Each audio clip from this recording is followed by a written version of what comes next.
welcome to Cara Plans. This channel is all about planning and budgeting and getting debt-free, my debt-free journey here as a single mom. So thank you for joining us, and if you've not already subscribed, please click that subscribe button and ring the bell for notifications when my new videos pop up. Today we're going to be setting up the first paycheck for August. I do the budget by paycheck method by the Budget Mom, and I split my month into 2 pay periods, always starting with the first of the month, no matter where my first paycheck starts, and just having a starting balance carry over. So we're going to get started here with my paycheck bill tracker out of the Budget by Paycheck workbook, which there is going to be a pre-sale starting in September for the launch of the new Budget by Paycheck workbook, the printed version. Right now you can get the printed or the printable version online, and I believe it's on sale for like $27. So I have the printable version right now that I've been using this year, but I will be sure to get the printed actual version in the pre-sale this year because I love her binding and how she has it set up, and I'm tired of a 3-ring binder. So let's get started. I'm going to zoom in on our categories so we can take a closer look at how I'm setting up my budget. Okay, so at the top, I always start with my starting balance that carries over in my bank account. I never totally take my bank account down to zero. And this morning I made a small adjustment. It is actually, today's July 31st, so I do have my actual. It's going to be $1195.19, which is a little higher than I anticipated. And then my 2 pays that come in this month, the $693 is always the same. And my paycheck, I am going to estimate it being $1,100. And let's get a total on that. And I'm going to cross this starting balance out and just use my actual starting balance just to make things easier so I don't have to recalculate. So I'm going to estimate the income total to be $299.88.19.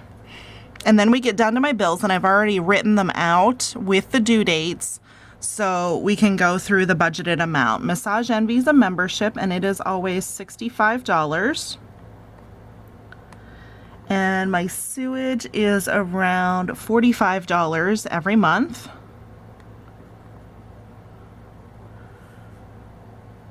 Barclay is going to be $261. I already have the statement for that one. Xfinity is always $112.79. People's is $107. West Penn is actually going to be lower this month, and it's going to be $93.90. My van payment is always $668.19. Bank of America will be $62 this month. And Planet Fitness is $22.06. And I did do some shopping at Target the day that I got my license, and that card is due this month, so I added that on at the bottom. And I ended up getting a swimming suit and pajamas and a couple other things there at Target for $71.61. So I'm going to calculate that right into my bills as an expected expense before we even get started. So let's get a total here for the bills. And that bill total is going to be $1448.16. And if we take that away from the income, we are left with $1,540.03. So we're going to carry that leftover number down here. Sorry, I was writing up there. So we're going to carry this $1,540.03 down here to $1,540.03. And I am going on vacation this month. So there's a whole week that I'm not going to be using my regular household budget because I've already budgeted for my vacation as a whole. So normally I budget food $400. I'm going to budget only $300 for food this month. And fuel, I have switched it to $175 because there will be more gas used on the road trip than normal.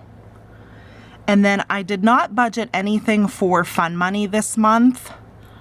I figured we would do all of our fun on vacation with that money. And then if anything else comes up, if there's anything left in the vacation spending, which I'll show you guys what I did with my vacation in a moment, then we will use that. So I'm not budgeting for my regular fund envelope this month. Household, I am budgeting for $40 again, and $40 for allowance. Now my kids' allowance, they're small. They're 5 and 7. I've honestly been putting this money aside and not always giving it to them. We are going to take some of it on vacation, and they can use it on vacation as they want to. But it's kind of more of a savings for them because they're not old enough to go out to the stores and do stuff by themselves. So it's more of sort of a saving for them for bigger events. So let's get a total on our envelopes here. And our envelope total will be $555. And we'll take that away from the $1540.03. And that leaves $985.03 left in my budget. And I'm going to carry the $985.03 up to the top of my second column here. So $985.03. And then this is where I put my sinking funds. And if you can see my page here, my sinking funds, I have more than what the Budget Mom leaves room for here because I fill all of my sinking funds with my first paycheck. So I do all of mine at once. So this is not going to be extra debt. These are all sinking funds. So I'm going to carry that down. So the ones that I'm contributing to this month are vacation. I'm going to put $20 in there. I want to always contribute to vacation because I never know when or what we might be doing. $13 for my trash bill, which gets pulled out quarterly. Car maintenance. My car maintenance is pretty well funded, but I do still want to keep adding just a little bit to it. I'm going to put $10 in it this month. Home maintenance, I'm going to be adding $95. I'm going to be putting away $25 for a new vacuum that I've been saving for. Pictures, $10. Beauty, $25. My health fund, $50. $100 for my laptop. I'm going to put $152 in for birthdays. And then I'm going to put $20 in my clothes budget. And then for my 2021 holidays, which right now are Valentine's and Easter, I'm going to put $10 each in. So that's $20 there. And $10 for my car registration. Now this should add up to $550. I made it a goal to put $550 in sinking funds every month. So let's see where we're at. And we are at $550, so I did that correctly. So we're at $550 for sinking funds. And we're going to take that away from the $985.03 that was left over up here. And now our leftover budget is $435.03. And I'm going to stop right here because what I did with this bottom section, instead of extra savings, I labeled it as additional income. Sometimes I sell some stuff on PayPal or from my Etsy shop. Other kinds of like small incomes that I'm not anticipating, so I wanted to add those down in here just in case after I've already set my budget, if there's additional income that comes in, I wanted to be able to keep track of that on here. So right now I'm looking at carrying over $435.03 to my second pay period. And that's how my budget is setting up. The first budget of the month is more about making sure my sinking funds are funded. When I get to my second paycheck of the month, that's when I look at what's going to be left over and I do my debt snowball. So I will be right back with my vacation envelopes to show you what I'm doing for vacation. And I have one general vacation envelope that I got from Jennifer Bleacher over at Life in Envelopes. She is awesome. She sells her envelopes, I believe, 4 for $4. And then you can have the option of adding on a label set for an additional $1. And then she will punch them to fit whatever kind of binder system you use. So I have mine punched in the classic to fit in my wallet. And there is a code for her shop. It is thank you 10 to save 10% off. She gives that to all of her YouTube viewers. So she's allowing me to share that as well. And then my envelopes for vacation, I printed from the Budget Mom. And aren't they adorable? So I have fun, travel, and tips are the ones that I'm using. Okay, so this first one here is my Fun Money envelope. And for this one, I've designated to use on the boardwalk for mini golf and if we get to take a speedboat ride. So what I did was I calculated estimated prices and what I wanted to spend. And I estimated $210. So on July 8th, I pulled a bunch of money out of my vacation sinking fund, got cash, and I put $210 in this envelope. 20, 40, 60, 80, 100, 20, 40, 60, 80, $210 in this envelope for fun activities on vacation. This next envelope, it says travel on this side, and I relabeled it for shopping. So I did $240, 40 for groceries, 200 for shopping, and I deposited that into this envelope here.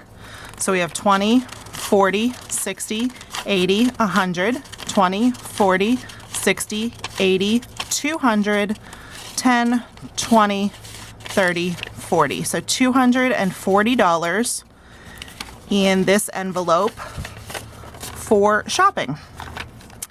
And then my last envelope is labeled tips, but this one was for tips and eating out. And I'm not even sure that we're going to eat out as much as we might order in. So I'm really anticipating that there's probably going to be extra in this envelope because we're probably not going to go out to restaurants too much. But I estimated $100 for tips and $300 for eating out. So there should be $400 in this envelope. So 20, 40, 60, 80, 100, 20, 40, 60, 80, 200, 20, 40, 60, 80, 300, 20, 40, 60, 80, 400. So that is the money that I'm taking on vacation. So, and I mean, depending on what we're able to do, this should be more than enough, especially the eating out. And I accounted for the gas in my regular budget. So when I get back, we're going to go through these envelopes and see how I did for vacation. Now, vacation is the second week of August. So instead of having a cash envelope check-in after that week, we're going to have a vacation check-in. So there you have it, where that accent came from. So here's my August Paycheck One setup and my vacation envelopes. So thank you guys for watching, and I'll catch you next time.